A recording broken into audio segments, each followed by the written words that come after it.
level to understand the service delivery network. What we're going to look at today is the benchmark of how the service delivery system or network in this province is working today. So we'll go through material with you about how you rated or how you saw collaboration occurring. So this is all based on real data straight from the surveys that you filled out. The idea of this is that this is like a snapshot at a point in time. It's a snapshot actually of when you answered the survey a few weeks ago. And it's only a snapshot, the list that we provided you, so you had lots of constraints, right? That's why we are looking at these systemic patterns. There were constraints in terms of the number of people that were on the map, and some of you go, well, I've got lots of connections, but no one on this list that I know. And some of you might have thought, oh, but I could only choose 10, and there were so many more that I could choose. Now, the analogy I'd like to use for that is one of, do you know Street View and Google Maps? You know, if you've got lots and lots and lots of data, you can zoom in right down to a street, you can look at a house, you can even look at a letterbox. But you need an enormous amount of data. Now, you can actually, with a lot less data, just zoom out a bit and just look at the city. And you can still see sort of the roads and the lines. And that's what we're really doing here. We've kind of forced you there's only a particular part of the world we want to look at. And the world for us were the people in the room that was going to attend the conference. That's why it was bounded by the invitation sent out to about 300 people. So that's the first limitation. Next one was just stick with 10, or try to stick with 10. That's the next level of filter. And some of you have lots more, but we're looking at systemic patterns here. As we go through this, you want to look at what's the connection between organisations at each organisational type level. But then start to think about what are the connections and where are they between those layers of organisational types. So we're going to turn on layers, it'll be like not-for-profit, provincial government, but there are connections that go down through that as well. Okay, so we want to try and get you to get that bit of a 3D look of it. So let's turn some things on as we go.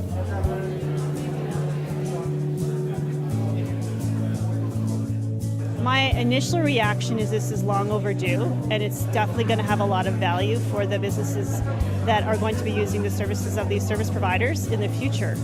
I know for a fact that we're a small incubator that launched 2 years ago.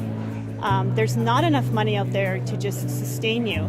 So you have to be creative in your service model, and the service model we found that works best is collaboration and networking and working with not only the service providers to get those specialists, the people in front of the specialists they need, but also the business community as a whole and working closely with them. It's a good model that works. I really think it has huge potential to allow business service providers like myself to work smarter rather than harder.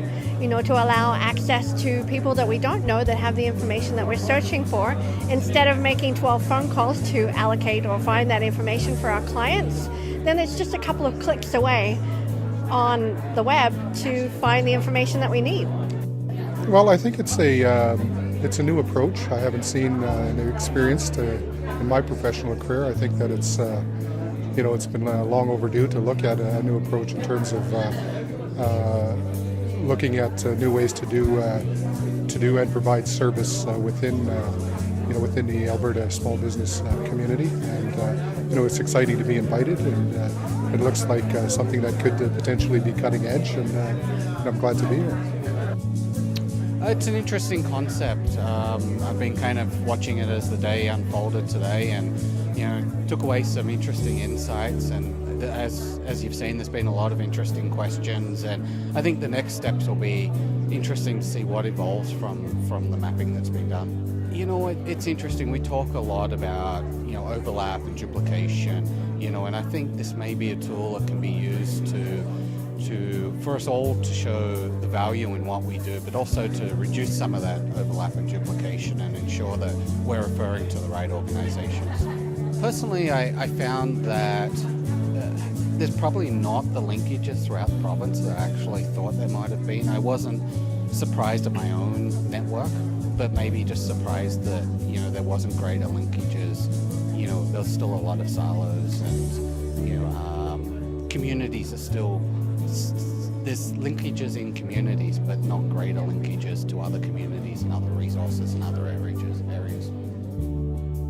What we find with a lot of our entrepreneurs is we know there's a service available, but if you just knock on a door without an introduction, sometimes you feel like you're hitting your head against the wall. That introduction makes it more seamless, and they're a lot more likely to get the service that they need to be successful. Oh, it's huge. We're not all walking, talking encyclopedias as individuals.